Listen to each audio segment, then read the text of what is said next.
Good morning and welcome to ACT's 2024 State of the Nation Address. It's so wonderful to see so many of you here today and so many friendly faces, but also some new people too. So thank you all for your support.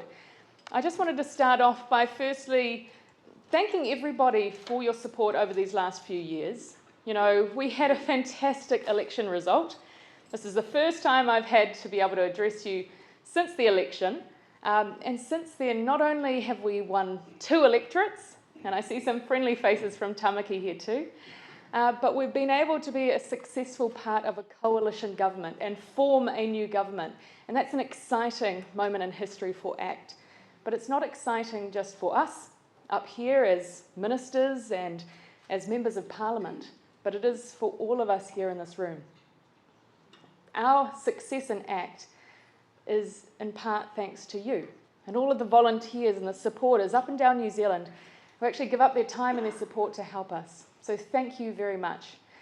I've got a number of my colleagues here today, so feel free to mix and mingle with them afterwards and ask them any questions.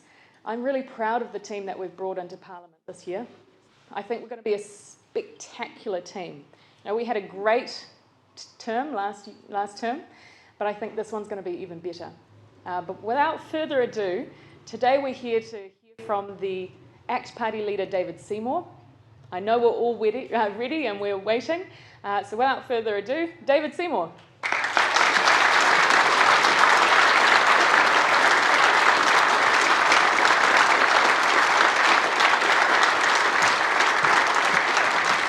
Well, thank you very much, Brooke, and thank you, everybody. We got some people advising us that having a State of the Nation address on a Sunday morning in the middle of a long weekend, it might not be that easy to get a lot of people to come out. And I said, believe me, the challenges New Zealanders face and the opportunity ACT has and the amount that people have invested in getting us here so far, their time, their advocacy, their donations, never forget, please. People will come because they want to support this kaupapa. And we suddenly find ourselves here at a time when New Zealand needs to fish or cut bait. I think that's why so many people have come out.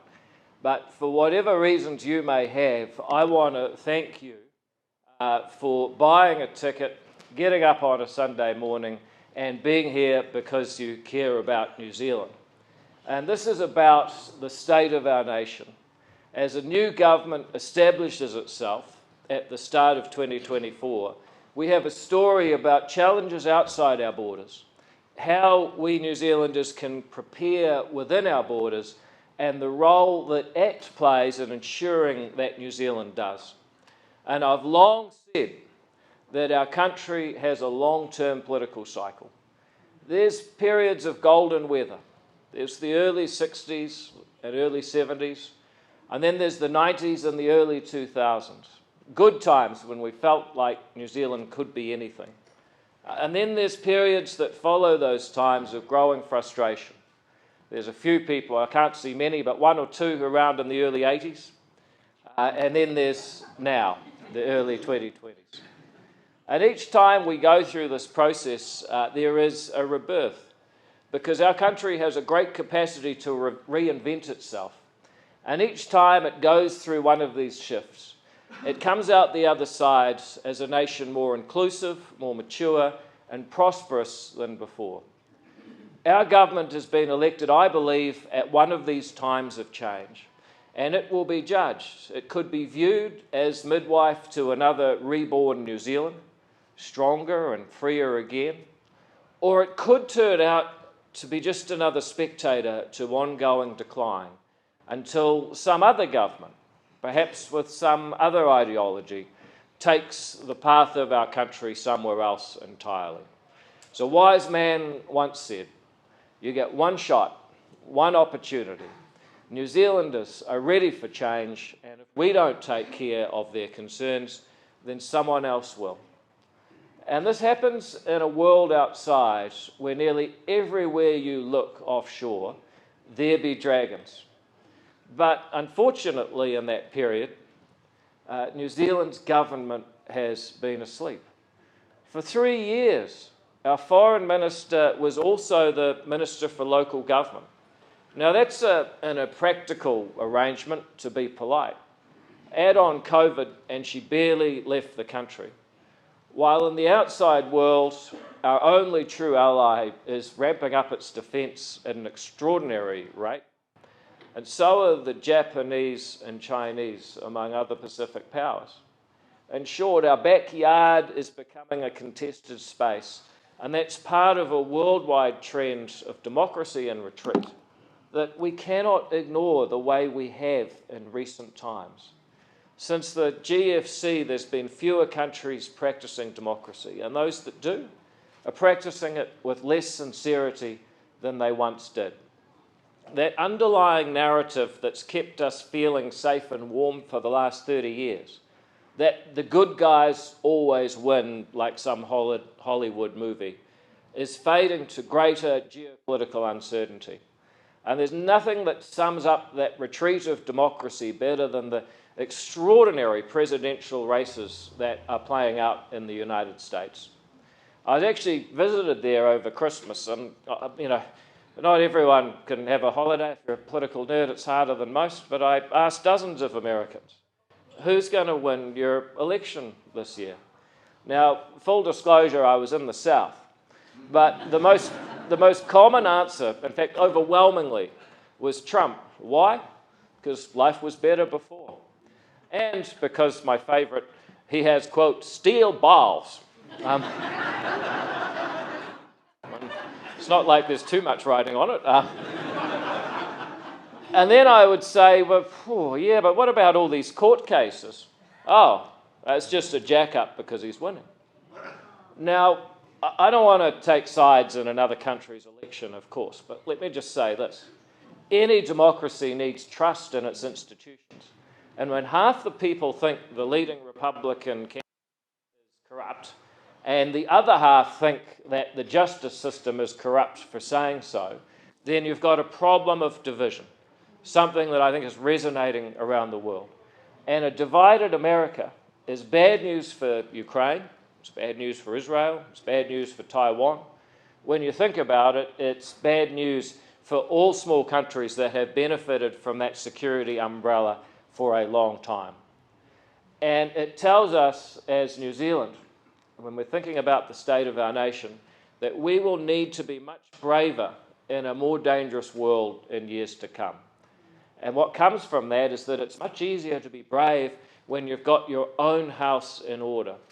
And as it happens, our country is domestically at just one of those inflection points that we face every couple of generations.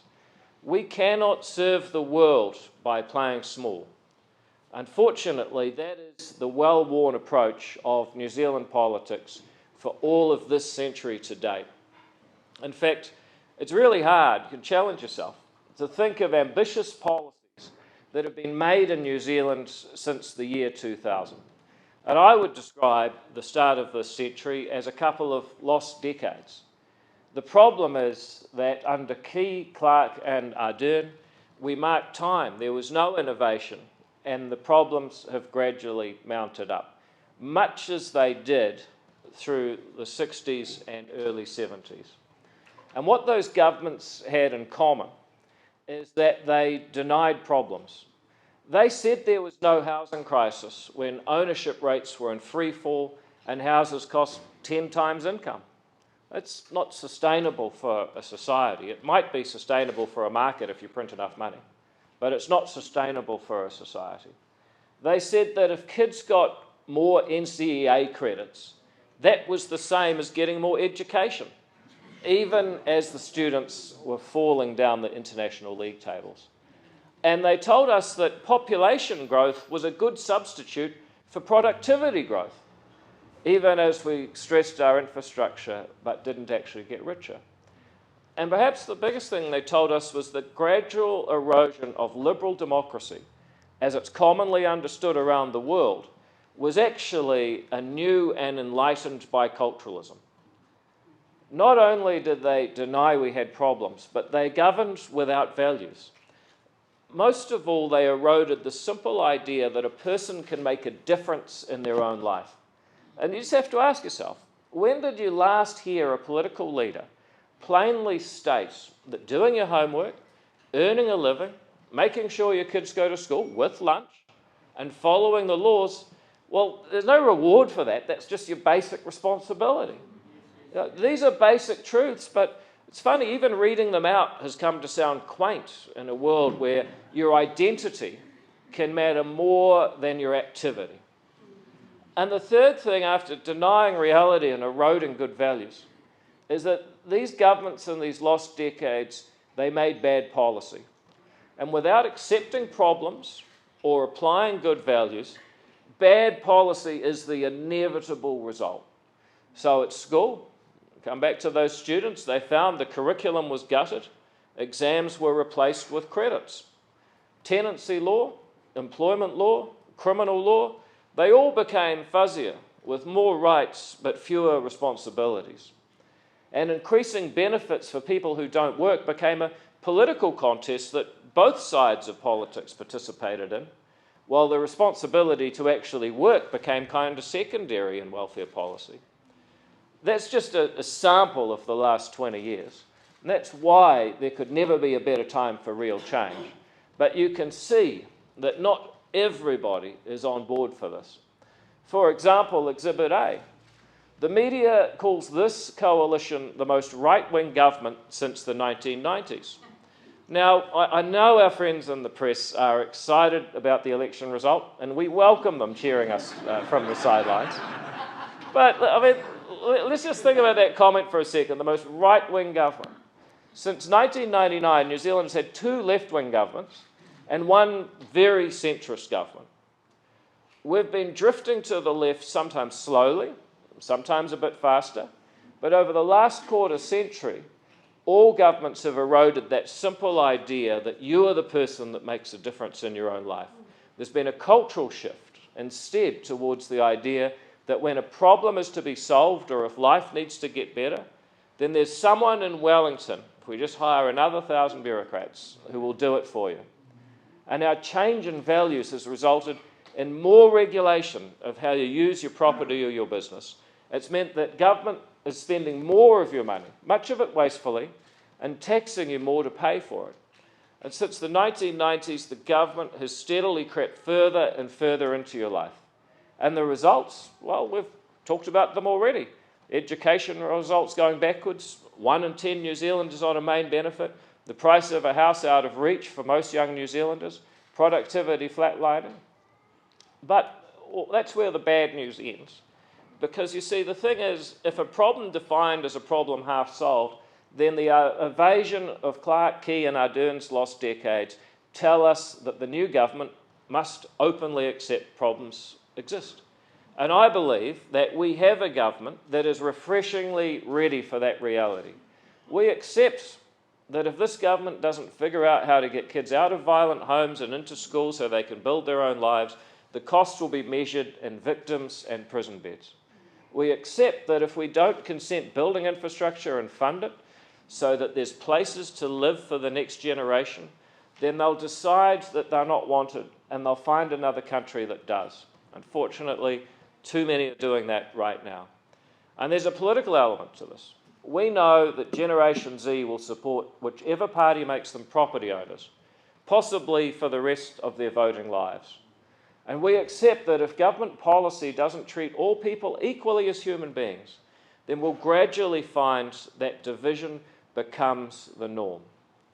And we accept that if the rate of productivity growth doesn't increase, then we won't be able to afford the defence force, the healthcare, or even the holidays of a first world country.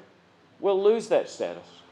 With a government that accepts reality, on the other hand, there's no limit to what we can achieve, so long as we apply the right values. And the truth is that if we don't start getting the values right, then the erosion will only continue. But the values, in a nutshell, is that simple idea that each person can make a difference in their own lives and the lives of those they care about. In fact, each person is the only person that can do it for themselves. And by the way, it's the only path to feeling good about yourself. There's a reason they call it self-esteem. No one else can give you self-esteem. And I suspect that message might be the pathway to people feeling happier about themselves right up and down the country. But personal freedom is not just important to individual success, it's actually essential to our collective success, because only a free society can unleash each person's creative potential. We simply won't solve our collective problems by citizens hiding their light under a bushel. We lost decades when too few people stood up to publicly defend those basic values. And worse, too many people have been afraid to speak out because doing so means you get labelled or cancelled. When did you last hear a leader, any leader, could be business, doesn't have to be a politician, say that a person's hard work, success and wealth should be celebrated? That business is a force for good, voluntarily uniting entrepreneurs, investors, workers and customers to achieve together alone. That profit is a good thing because it means people are getting more value from what the business sells than the resources it consumed. So, have you heard it from any leader in New Zealand lately?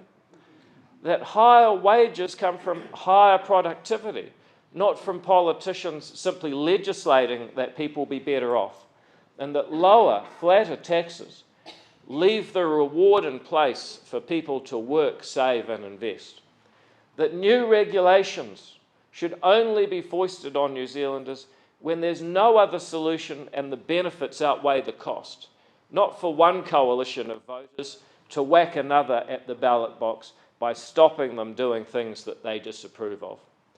That if you accept welfare from other taxpayers, certain responsibilities come with it, and that making sure that your kids show up to school is your responsibility. If you break the law, you are responsible.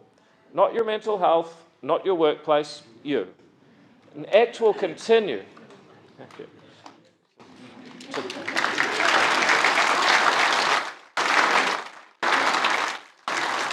So we're going to continue to proudly defend these values, even if no one else does, because we have to face the root cause of our problems head on.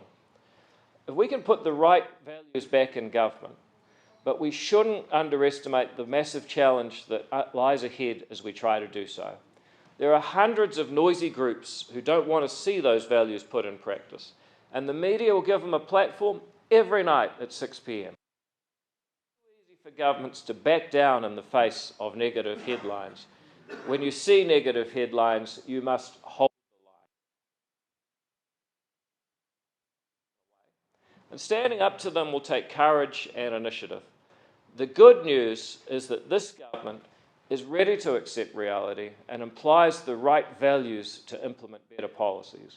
And the better news is that ACT's coalition agreement with National and New Zealand First is filled with policies that will make a real difference for a more prosperous, unified and respectful New Zealand. And I want to thank the people in this room and 250,000 New Zealanders up and down this country who put ACT at the cabinet table for the first time in 27 years of our party's history.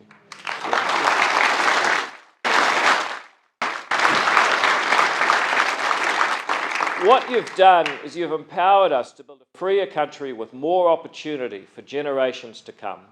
ACT's ministers are wasting no time delivering on the real change that you voted for. Take Brooke van Velden as Workplace Relations Minister. Already, she's repealed Labour's so-called fair pay agreements and restored 90-day trials for all workers.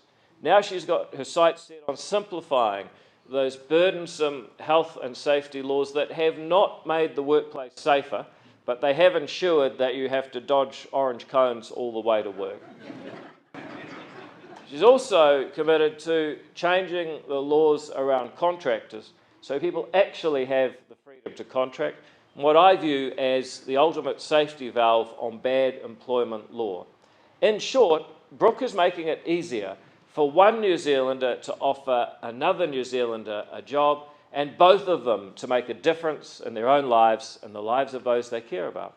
Or there's Nicole McKee as Associate Minister of Justice, repealing parts 5 and 6 of the Arms Act, which are causing clubs and ranges up and down the country to close, reviewing the firearms registry to find out whether it's actually improving public safety, and rewrite the Arms Act to focus on public safety and simplify the red tape firearm owners face. Now, think about this for a moment. Imagine having somebody taking on a difficult problem like firearm regulation, who has had 2 decades as a firearm safety officer, who knows how the laws work and why they don't work, and how licensed firearm owners and the entire public of New Zealand who wish to be safe from the dangers firearms sometimes pose. Imagine having a person like that positioned and enabled to actually deliver better laws that work for all New Zealand. Now, none of this should be amazing, but after the last 6 years in particular, it is breathtaking, and it's why I'm so proud to be leading ACT in this government.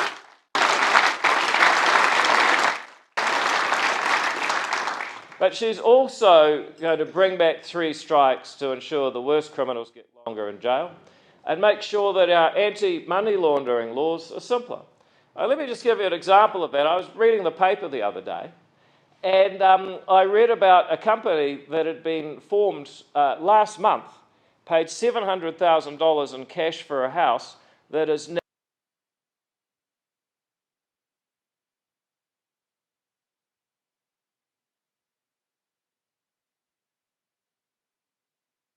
just about go and buy pet food, has to surrender their life story before they can take $10 out of the bank. That is another area of vital work under Nicole's jurisdiction. And then there's perhaps the most extraordinary personal story of this government.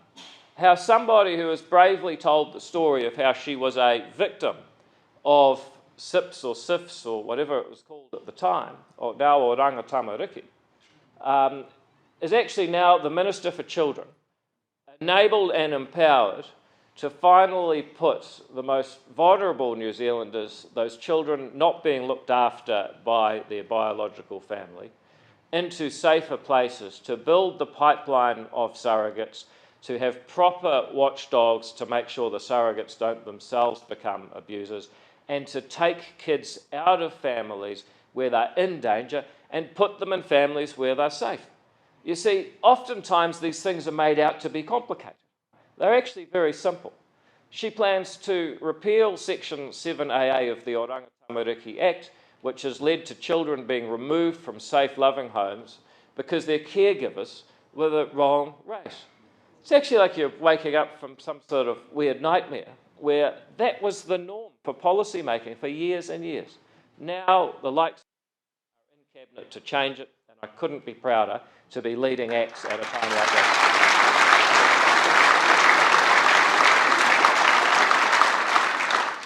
Karen also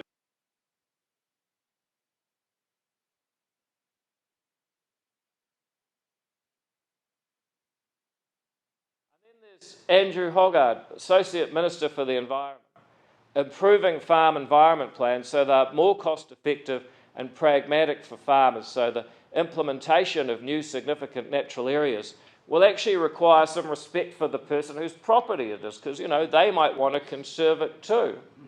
Reforming Labor's anti-farming freshwater regulations, although they're not that effective at protecting freshwater either. And don't forget that we have in our team a dynamic duo with Mark Cameron, New Zealand's most charismatic farmer MP. Sorry, Andrew. As the chair of the Primary Production Committee, so Parliament is doing its job asking the hard questions too. And then there's Simon Court, as Under-Secretary to the RMA and Infrastructure Minister, supporting the critical task of replacing the RMA and developing infrastructure funding and financing tools, including public-private partnerships. Now think about this for a moment, because there's a theme here. It's another achievement of everyone in this room, that we've got somebody who is doing a genuine rethink on resource management law. After 2 lost decades, 3 governments kicked the RMA down the road while we ran out of houses and people left for Australia. We've got a key voice at the table, an ACT MP, a civil engineer, probably the only person in Parliament in decades who has actually applied for a major resource consent and actually built roads. And we've got someone who is not only that experienced, but steeps in free market principles. So the first drafts of our new resource management law will actually have a voice at the table that says it should be based on property rights. Now, this is an extraordinary thing that, even 6 months ago seemed like a dream. And we and you have made that dream reality. So, Simon, we're counting on you.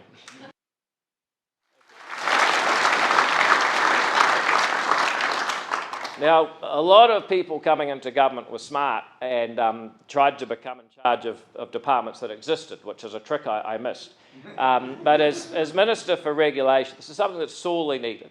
We're going to pass a Regulatory Standards Act so that ensures that new restrictions on using and exchanging your property will only be made if the problem is defined, the benefits outweigh the cost, and the property rights are respected. The government will establish a Ministry of Regulation that will assess the quality of new and existing restrictions on how you use and exchange your property. And the reason for this is that we know the government spends too much money. We know it could spend it better. But we know that because we have a Treasury, we have a Public Finance Act. There's actually people in government that say, hang on, we should be a bit careful about how we tax and spend people's money. Sensible thing. Regulation, I would argue, puts more cost on New Zealanders in the long term in three ways. One, it's just the cost of compliance. But then there's the cost of things that don't happen. Because after the first time it takes longer to get consent than actually build the thing, people think, bugger it, I'll give up. And then there's the most pernicious effect of over-regulation of all. That as time goes on, kids grow up with fewer stories of entrepreneurs and people that did great things. More stories of people that just gave up because it's just too hard in New Zealand. We need to deal to red tape and regulation, not just to make life more affordable, not just to make sure that more stuff gets built in a timely manner, but to save our culture from the gradual erosion that no one can make a difference in their own lives because you get tied up in red tape and it's just too hard. We need to make the number 8 wire Kiwi can-do attitude more than a memory or a slogan, but a reality of our society again. And we do that by carrying out regulatory reviews in sectors like the primary industries, finance, early childhood education, which is going to be one of the most hilariously over-regulated sectors in the whole society, occupational licensing. We need to clear out those laws that are sapping Kiwi ingenuity. And again, we're empowered to do it. In education, the government will reintroduce the successful partnership school model and allow any state school that wants out of the ministry's meddling to become a partnership school. Thank you. And, I read something after the Labor government shamefully shut down charter schools. And just remember, these were schools that were overwhelmingly set up by communities to give a chance to poor brown kids who seldom get a chance in education. That's why they were done.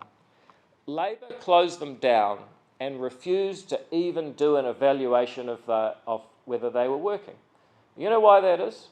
Because they were working, and they're going to work again. And we're going to get kids back to school by centrally collecting and freely publishing the attendance data. We've got to accept there's a problem. I'd like to see the data published every day. We might just do it. We used to say that COVID was a crisis, so we published the data every day so that people could be paranoidally focused on it. That's actually what we need to do for education, because what's happening now with more kids not regularly going to school than regularly going to school, that is a bigger crisis for the long-term future of our country than COVID ever was.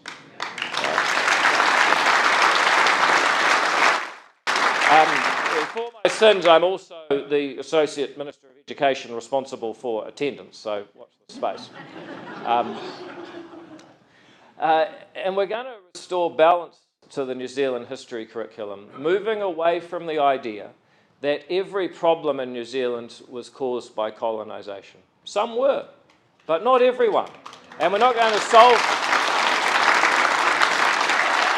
problems that were caused before you were born. As Associate Health Minister, I'm responsible for Whānaka, and we're going to make it a modern, efficient and medtech agency it deserves to be, ably assisted by Todd Stevenson, our MP, who, and this is the theme, actually after 25 years in the pharmaceutical industry in Sydney, knows something about it. We're going to make pharmaceuticals available like it's a first world country. And as Associate Finance Minister, I'm responsible for cost control. I won't go into that, but needless to say, we've got our work cut out for us. But I have one more job, seem to be piling up by the week. This week, Chris Luxon asked me to be Associate Minister of Justice responsible for the Treaty Principles Bill.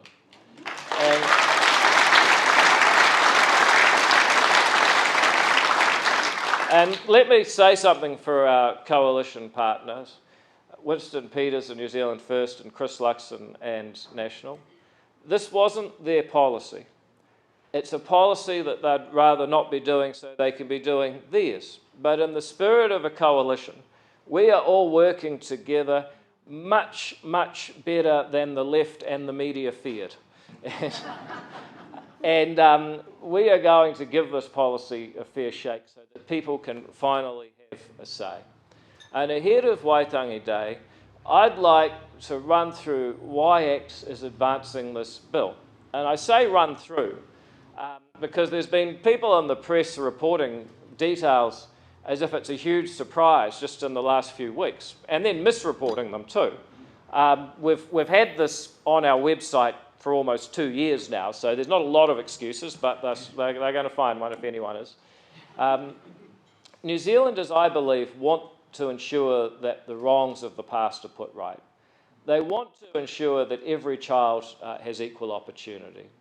And in recent decades, we've been told that the only way to solve what ails in our country is to become a, quote, tiriti-centric Aotearoa, where there are two types of people in a partnership between races. Tangata whenua, land people, tangata tiriti, treaty people, who would each have different political and legal rights. Now, this is not only an untrue reflection of the treaty and the events surrounding its signing, but it's incompatible with the fundamental democratic value that all citizens are equal before the law. And this divisive idea, it's been fueled by unelected bureaucrats and judges promoting a partnership interpretation of our founding document without the overwhelming majority of New Zealanders having a say through our democratic process. And I have a very simple belief that each of us are united by something much greater.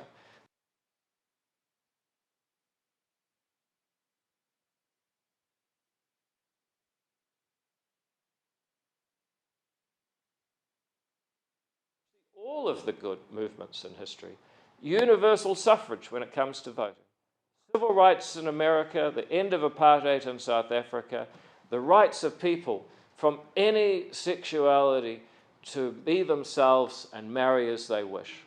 That's what I believe, that the individual has innate rights and dignities, and the role of the law is to protect those without discrimination.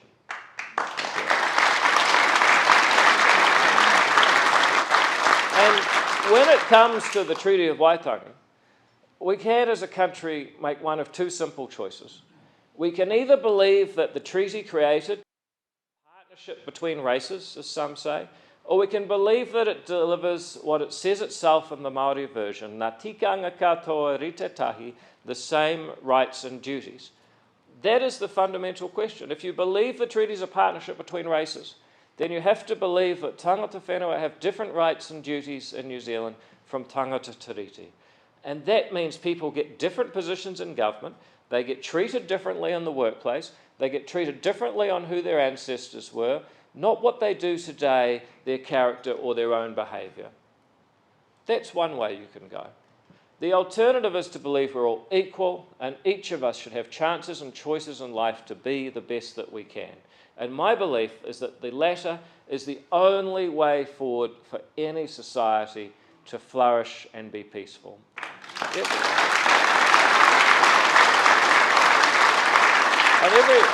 And every time we say that people have different rights based on ancestry, we breed resentment. I mean, you've seen it in Northland just this weekend.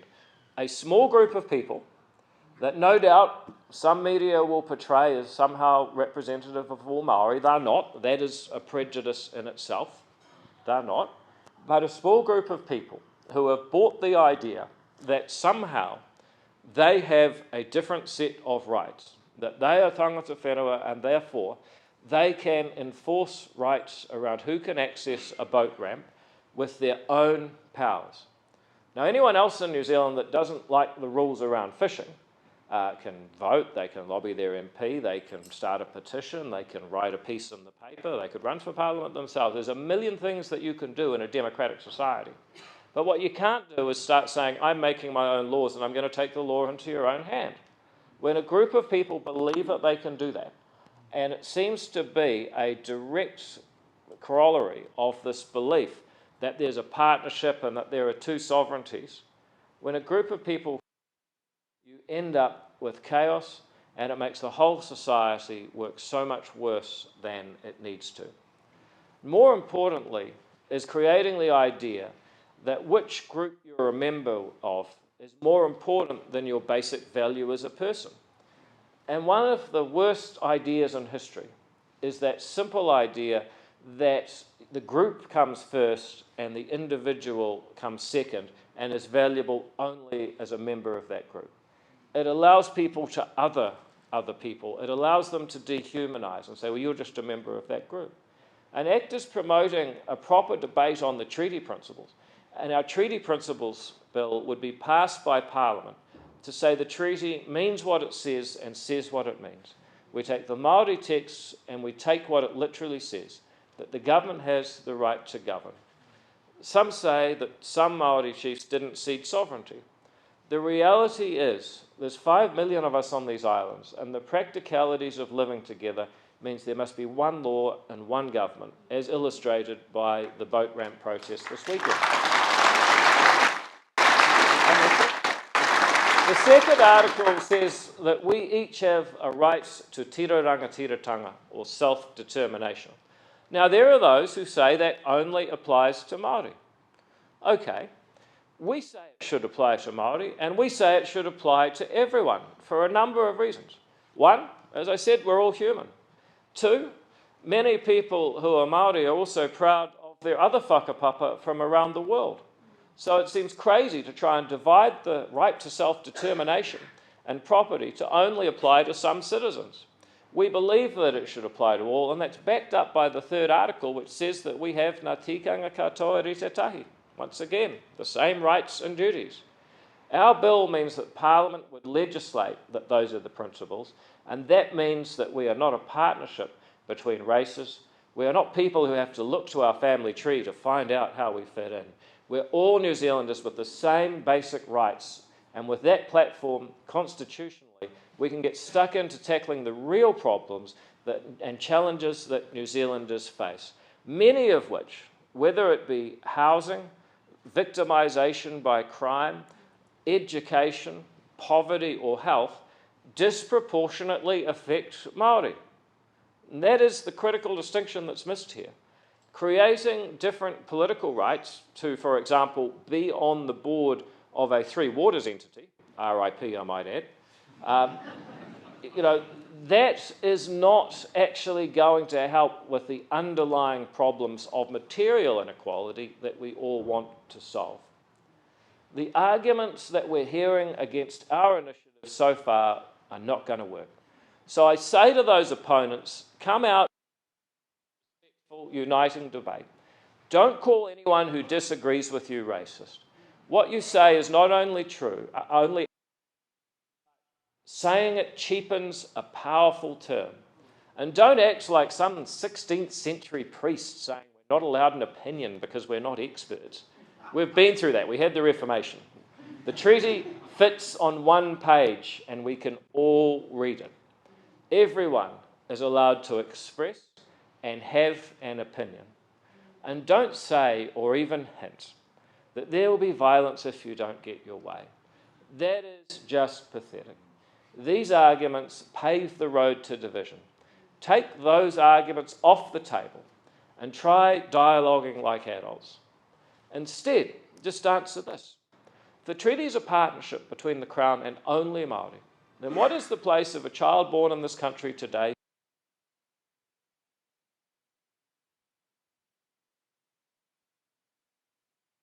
unavailable to them because they have the wrong ancestors?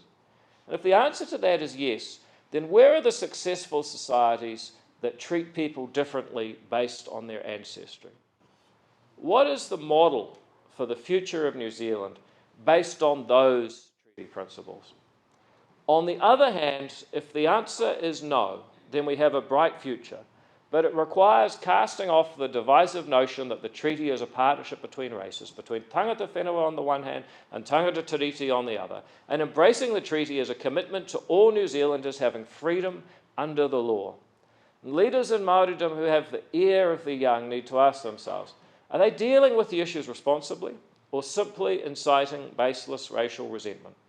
It's a very important question. You know, our country has lost 2 decades this century. We cannot lose another. Thanks to governments that denied reality, eroded our most important values, and put in place poor policies, and real change is now being. New Zealand may have become more divided. Social services may have become more dysfunctional. We may risk losing the first world status that we've taken for granted if we don't have the courage for change. But the good news is that this government does accept reality. It will solve problems by implementing policies with the right values. And that allows us the paradox of optimism. Yes, things are bad. Globally, locally, on nearly every front, things are looking worse than they have for a long time. But the courage to tackle problems head on, armed with the solutions to solve them, puts a spring in our step. And we'll need it as we face a massive challenge in shifting the values in government and delivering real change. A number of groups who stand in the way. With other media who seem shocked that voters picked the wrong team. Their indignity knows no bounds, and the familiar patterns that are eroding media credibility overseas are sadly present here. If I was a God-fearing man, I'd pray for them, but realistically, I'm afraid they're going to have to look inside themselves for earthly salvation. You will have noticed that we have writing unflattering advice and mailing it to the opposition or the media before they send it to us. As Brooke has elegantly said, they're not letting us down, but the majority of professional and committed public servants who sit beside them. And I should add the fact that 3 out of 4 leaks have been ACT policies. I think that shows who's making a difference.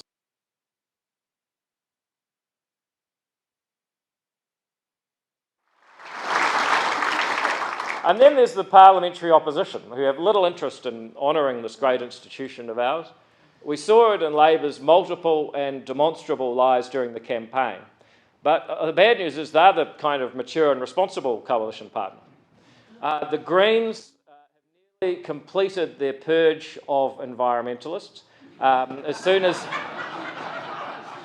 as James Shaw announces his retirement, they'll be left with an identity crisis brought on by identity politics. Meanwhile, making real positive change in this landscape can seem like impossible odds. But there is one force great enough to tip those odds in favour of quality policy, and that's you. It's the people in this room, those watching on live stream, thank you, and those up and down this great country of ours who share the basic values on which it's built. The value that individual people given freedom under the law can make a difference in their own lives and the lives of those they care about. Humble battlers, willing and able to do the hard yards to build valuable businesses, raise great kids and contribute to the tapestry of our culture through language, ideas and art. Thank you. You are the champions of New Zealand's story. ACT stands for you, and our goal is to shift power from the government departments and politicians in Wellington back to you, your business, your family, your community. I hope that you'll come along for this noble, challenging, and now essential ride. Thank you very much for your time.